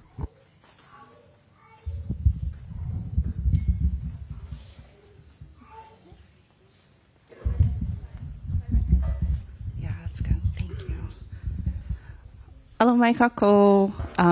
I'm here in individual capacity tonight, but as you can see in Lāhainā, we all wear many hats, so it could get kind of weird. One of the things I like to do is to come up and advocate for protecting and even increasing whatever's already in the budget. My first budget meeting was when my son was 3 years old. He has special needs, and he was attending Head Start because he needed to be in a least restrictive environment. And I will credit them for my showing up here every year. And so I want to advocate for MEO Head Start, MEO Kupuna Services. They need to increase the capacity, especially out here in West Maui. So whatever you guys can do to help them do that, please do. Protect everything in the budget that's related to kupuna and keiki. We need every single penny we can get for that.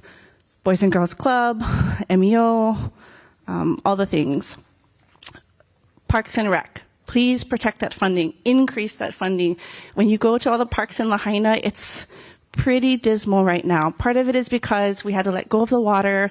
Okay, understand that. But on a lot of the parks that we have, we don't even have seating in the park. It's hard to find a trash can in the park. There's no shade in the park. There's a park in Wahikuli that has a playground area, but it's for kids who are kind of preteen, so 7 and up, I think. There's not even stairs to get onto that play structure. So the people that use them are toddlers, preschoolers, early childhood, right? They can't even get onto these structures. So please take a look at our parks. Honokahua, the water, we can't even wash off at that park. Right now it's MIL season. We're surfing over there. The kids can't even wash off. So please protect the funding you have in Parks and Recreation. I support West Maui Green Cycle, $350,000. Kai'ula Initiatives, 1.3, I think you said? 1.3 million. Please. Any watershed funding in the budget, please protect that. We need to make sure that we are working on our watershed. If we don't start, we should have started ages ago, but the best time is to start now, right? Okay. West Maui Hospital, always. Lāhainā Restoration, she's doing an amazing job. Please give her whatever money she has in the budget, and if she can tell the story of the real history of this place, then give her more money. Who am I missing? Lahaina Community Land Trust. I would be remiss if I didn't come up here to mahalo you guys. It's not about the funding, it's about the fact that you put your hat in the ring when nobody else did, right? It could have been $1 million, it could have been $5,000, but you guys said, take a look at this land trust and support them. And because you did that, we had funders coming from all over the place to do it. Funders that weren't HCF. Right? So we want to mahalo you for that. And I know you spent a lot of time with Autumn today. She's absolutely right. We're coming up to this cliff. Like, we had an opportunity to save 7 parcels, but we're coming up to this cliff right now in our community. And it's going to be 7 people at a time coming at us. And we need to be able to help every single one of them. So whatever you can do to protect the funding in the budget and increase that funding, we would be so grateful. Mahalo. Thank you. Member Paulton. I haven't had a chance to surf this calendar year, so what's going on at Honokahua? It's MIL surf season right now, and that's their base camp. That's where they practice, 2 to 3 times a week. I'm familiar. Yeah, and so they can't, the shower, the public shower is not available because it's not working. And it hasn't been working for a while now. And so they have to use other sources of water, and you don't want that. So please fix it. Okay, and then the watershed, there was no money for Aloha Pu'ukukui because they were transferring from Living Pono Project to their own nonprofit. So do you support their ask of $500,000 as a late entry to the budget? Absolutely. Thank you. You know what else I support? What else? There's a Lāhainā Resiliency Hub that's needing more money, and that's coming through the long-term recovery group. So if you have not seen them put in a grant yet, then I would support them coming to you to ask for help for their Lāhainā Resiliency Hub. Did I Do get you that right? support moving the Resiliency Hub projects from the office of the mayor to MEMA? Yes, I do. Thank you.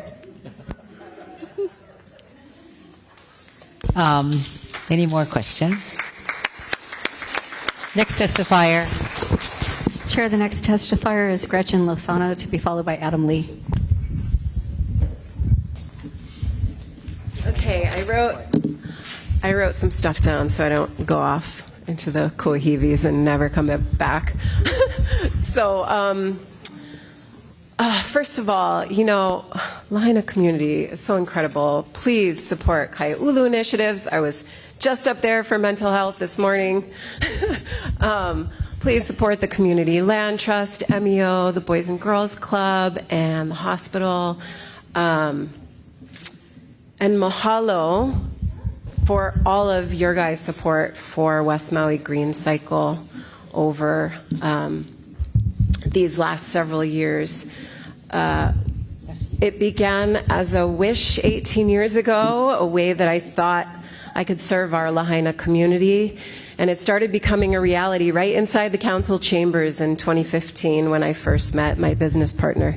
Since then, it has grown and evolved into a business that can now sustain itself and even grow to be several times the size that it is right now with our current equipment. This year, we have finally hit our stride with compost collection and processing, and we are able to provide nutrient-rich compost for the very important restoration projects of Kamalu'ulu'olele. We have composted 703,000 pounds of compost this past year alone, with 113,000 pounds of that being from the school composting program. We are about to start our curbside collection program, and we are working with awesome businesses like Maui Huliau Foundation, Ku'ia Agriculture and Education Center, Kaia'ulu Initiatives, the Nature Conservancy, and Haleakala Biochar to compost more feedstocks, provide dynamic compost and compost application education and consultation for end users. I'm here to ask for your support for funding for our school compost program. We have grown this special program to include multiple schools and outdoor classroom compost education. With the future uncertainty surrounding the Department of Education, it is more important than ever to safeguard sustainability programs like ours to ensure our keiki have access to a dynamic hands-on approach to food security education that will inform the infrastructure they will support as they become leaders of our tomorrow. We want them to grow up not even thinking twice about food as a resource as opposed to trash, and how it is critical and readily available building blocks of healthy soil necessary for our locally grown food sustainability goals. It is an absolute privilege and honor to provide this unique program, and we are so hopeful you will put us in as a line item for this fiscal year's budget or as a permanent line item so we may continue to grow and expand this program for Maui Keiki for many years to come. Thank you, Gretchen. Mahalo. Any questions? Thank you. Okay. Next testifier. Chair, the next testifier is Adam Lee, to be followed by Yayu Hara. Hey, aloha. Thank you for the time. My name is Adam Lee. Here from Oahu with my wahine Ileana, who will give you some paperwork. I wanted to bring a project just to your attention. Post-fire, we saw a need for long-term permanent housing, so we funded our nonprofit and purchased a lot in Napili, specifically to make permanent long-term rental housing. And so we'd love to collaborate in any way with the council and community. The city's been good about helping with infrastructure and things, and also working with the state as a 201H affordable program. The project will be specifically for displaced generational Lāhainā residents, and it will be a permanent long-term rental housing. As part of the program, we have senior housing, we have a community center. We're farmers in Oahu, so our specialty is shoreline native plants, restoration, forestry, and fruits. So in any way that we can collaborate together, just want to get to know you guys, and the community's been great and very supportive of the project overall. Also, it serendipitously is the same property that the lower Honoapi'ilani Highway was going to be relocated into. So in 2022, the county and DPW came up with a plan to relocate the highway because of erosion, and it just happened to cut through the lot that we ended up purchasing. So during the due diligence, I saw that, and then in the design, we included the road replacement in the plan. So it would probably save the county quite a bit of money, and we're happy to just, donate it or however we need to make it happen. Thank you. Thank you. Anybody have questions for Mr. Lee? Member Rollins Fernandez. Aloha, Mr. Lee. Mahalo for your testimony this evening.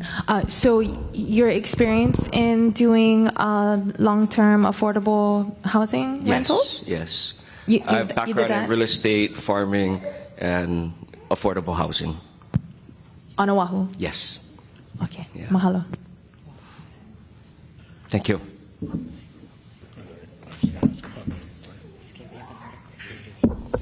Next oh, you have a question? Next testifier. Okay. Chair, the next testifier is Yayoi Hara, to be followed by Jordan Ruidas, who's currently the last person signed up. Good evening, everyone. Thank you. My name is Yayoi Hara. Thank you.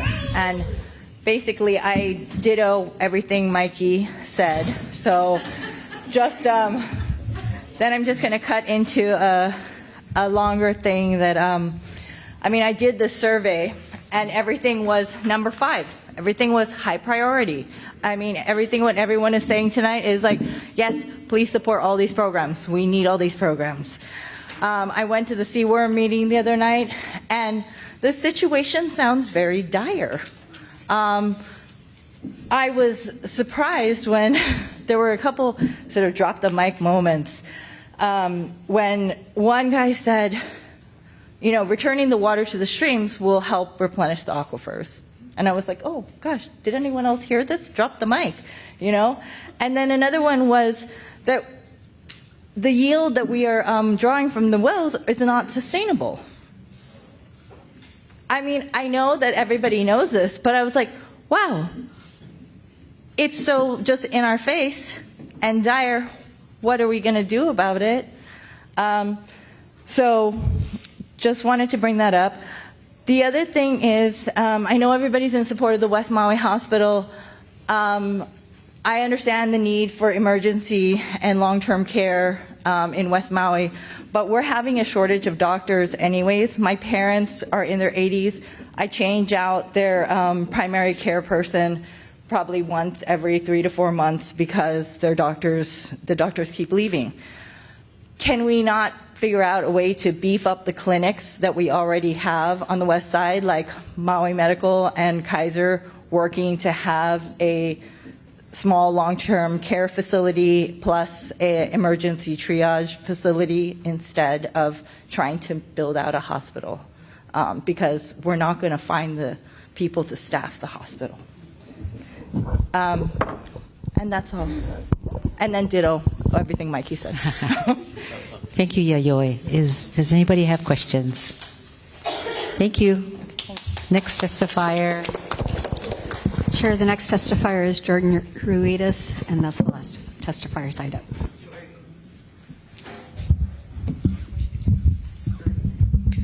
Aloha, thank you guys for all being here this evening. My name is Jordan Ruidas, and I'm a proud member of the Lāhainā community and an organizer with Lāhainā Strong. I'm here to advocate that funding directly benefit our keiki and help rebuild the hearts of our town, starting with our parks and public spaces. Lāhainā has been through so much in the face of unimaginable loss. What keeps us going is our deep sense of community and our kuleana to future generations. That's why I'm urging this body to prioritize and allocate monies for the creation of shaded playgrounds at both our Lāhainā Park and Kilauea Mauka Park. Our keiki deserves safe, accessible, and comfortable spaces to play, heal, and just be kids.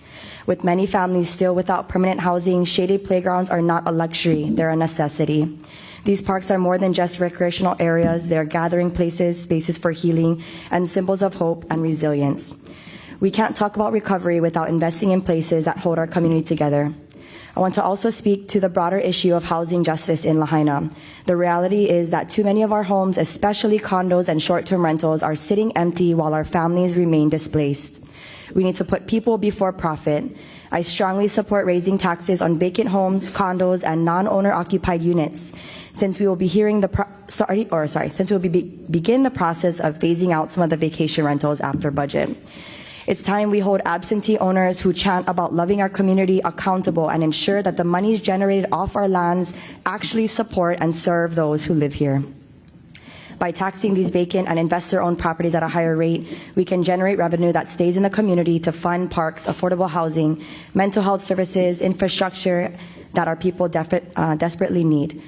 Lāhainā deserves spaces where keiki can thrive in a community where our families can live and not just survive. I would also love to kāko'o the other amazing organizations like Kai'ulu Initiatives, Lāhainā Community Land Trust, West Maui Green Cycle, MEO, Boys and Girls Club, and all the other folks that have come up here and gave amazing testimony. We're all working together to piece back the recovery of Lāhainā. Mahalo. Thank you. Any questions? Thank you. Can you do last call? Chair, I see someone approaching the microphone. If anyone else would like to testify, please prepare to testify after. Thank you. How's it? I wish, Junior Nakua. This is case you never know. But I wish Alice Lee was here because I gave everybody else a chance for talk because Alice Lee said, how come only me talking? But you guys heard Lāhainā. Okay, you guys heard the stuff we need. All the stuff they talk about tonight, we need that, baga. Okay, and you know what? Right here. You know where we stay right here? This is the only community center we get here in Lāhainā. Okay? So when you guys close them for a stupid basketball tournament, during the days together, which is Thanksgiving, us, Lāhainā, we jam up there. Yeah, we lucky because we know how to survive, you know, be resilient. So we make things happen. Yeah, so, and then getting back to the parks. Oh boy, 30 years I've been coaching baseball. Okay, from Little League all the way to high school. All the way from Little League to high school, every park I coach at, jam up.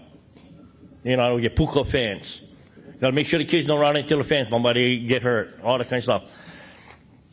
After the fire, they just fixed the one down there, yeah, the Lāhainā Recreation. We went play nighttime games on them, which was awesome. Okay, we up country and come play us. We didn't host them. You know what's so shame? No more enough rubbish cans. Hey, overloading. So lucky the guy who come clean the parks, we know him. We tell, hey, give us some rubbish bags. So we do the due diligence of bagging them and putting them away. So all that kind of stuff I've been saying for how many years? Okay, I know in the parks budget they said they're going to do one community center over here. Yeah, the bago say. How long will it take before we're going to get them? How long? Yeah. We don't know how long. Like, thank you, Tamara. She put in the budget for a batting cage in Napili Park. How long that bugger will take? And all it is on fenced area. And even when they started them, I was living down the beach. Okay? And then I see them. I go check them out. They took almost, I don't know, what, 6-7 months to build the damn thing. I told them, give us the money, we do them. Yeah? Give us the money. You guys like us help you guys out, community help the kind? Give us the damn money, we do them. We do them. I can make Jeremy them do them. And the KIs, but there's somebody going to do them. But we got to work together. And then, hey, I know you guys talk about the wages of the workers at the rank and file, and you have to talk about unions, yeah? I used to be a union rep for 14 years, so I know what you guys talking about, okay? So now, instead of you pointing finger at the union pointing finger at the county, how about us guys come together and figure them out, okay? I go call those buggers up. You know, like how much of times I call you guys up. UPW, HGA, they're going to get my phone call from me tomorrow. Okay, because we got to figure out how we can get rank and file up here. I don't give a damn about the people above, like you guys are saying, yeah? The higher guys get, I don't give a damn about them. I worry about the rank and file. Make sure we can get them funded, with their wages, and also house these buggers. Okay, house them so they don't run away. Yeah, you make sure they get enough money, and then they get a roof above their head. And then we go grind and drink beer. Let's go. Any questions for Mr. Nakua? I get one.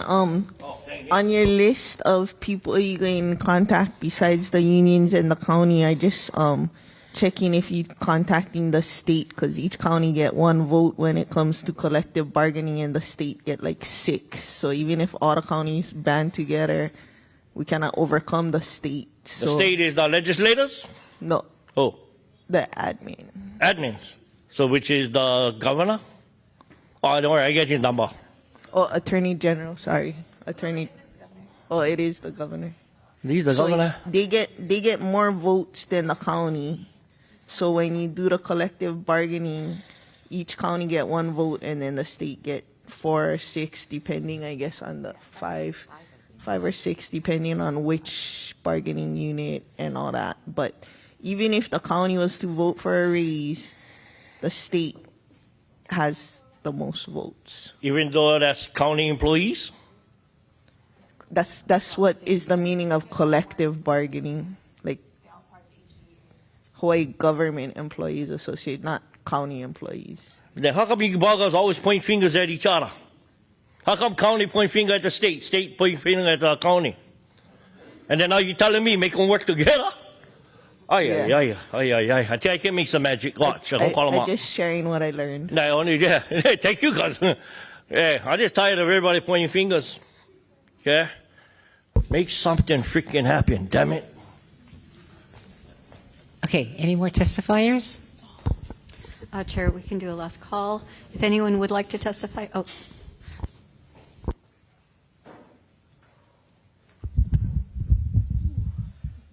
I don't think I need a mic, but I mean, cool. Hello, everybody. How you guys doing? Kanani, Pu'o, of Lāhainā, raised Lāhainā, not gonna leave Lāhainā. I'm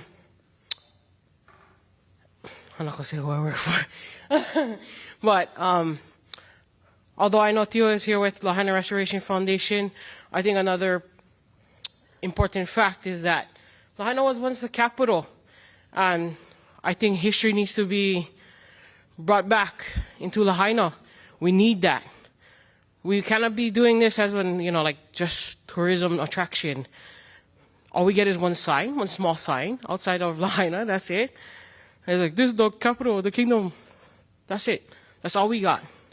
But now that everything is down, right, how can we revive this? And how can you guys we need kako, we need support.